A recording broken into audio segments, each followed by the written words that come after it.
नमस्कार, TP51 या बुलेटिनमध्ये आपलं स्वागत. महाराष्ट्र पोलीस स्थापना दिनानिमित्त महाराष्ट्र पोलीस विभागाच्या वतीने रेझिंग डे साजरा केला जात आहे. यानिमित्त 2 ते 8 जानेवारीपर्यंत विविध कार्यक्रमांचे आयोजन करण्यात आले आहे. याच निमित्ताने मालेगाव शहरातील कॅम्प पोलीस ठाण्याच्या आवारात नेत्र तपासणी व रक्तदान शिबिर आयोजित करण्यात आले आहे. या शिबिरात शहरातील नागरिकांना मोफत नेत्र तपासणी, औषधोपचार करण्यात येणार आहे.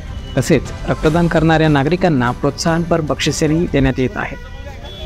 शिबिराचे उद्घाटन मालेगावचे अपर पोलीस अधीक्षक अनिकेत भारती यांच्या हस्ते करण्यात आले. यावेळी पोलीस उपाधीक्षक सूरज गुंजाळ, कॅम्प पोलीस ठाण्याचे प्रभारी अधिकारी राजेंद्र भोसले, छावणी पोलीस ठाण्याचे प्रभारी अधिकारी रघुनाथ शेगर, पोलीस उपअधीक्षक अभय ढाकणे यांच्यासह सर्व पोलीस कर्मचारी व नागरिकांनी या शिबिरात सहभाग घेतला. पोलीस अधीक्षक अनिकेत भारती म्हणाले की पोलीस हे समाजसेवेसाठी असतात. समाजातील सर्व घटकांसाठी पोलिसांनी नेहमीच काम केले पाहिजे. या शिबिराद्वारे नागरिकांना मोफत नेत्र तपासणी व रक्तदान करण्याची संधी मिळेल. याशिवाय रक्तदान करणाऱ्या नागरिकांना प्रोत्साहनपर बक्षीसही देण्यात येते.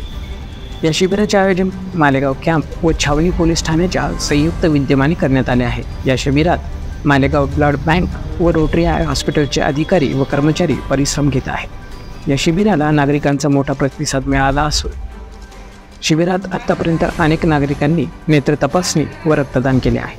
शिबिराचे यशस्वी आयोजन करण्यासाठी मालेगाव कॅम्प व छावणी पोलीस ठाण्याचे अधिकारी व कर्मचाऱ्यांचे कौतुक केले जात आहे.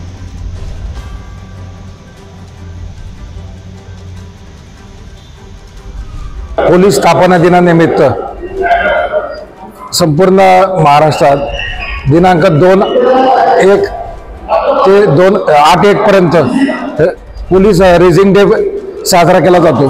त्या पोलीस रेझिंग डे मध्ये विविध प्रकारचे प्रोग्राम घेतले जातात. त्यापैकी एक आज आपण कॅम्प आणि छावणी पोलिसांच्या संयुक्त विद्यमाने रक्तदान शिबिर व नेत्र तपासणी शिबिर आयोजित केलेलं आहे. त्याची सुरुवात आज पोलीस स्टेशनला करण्यात आलेली आहे.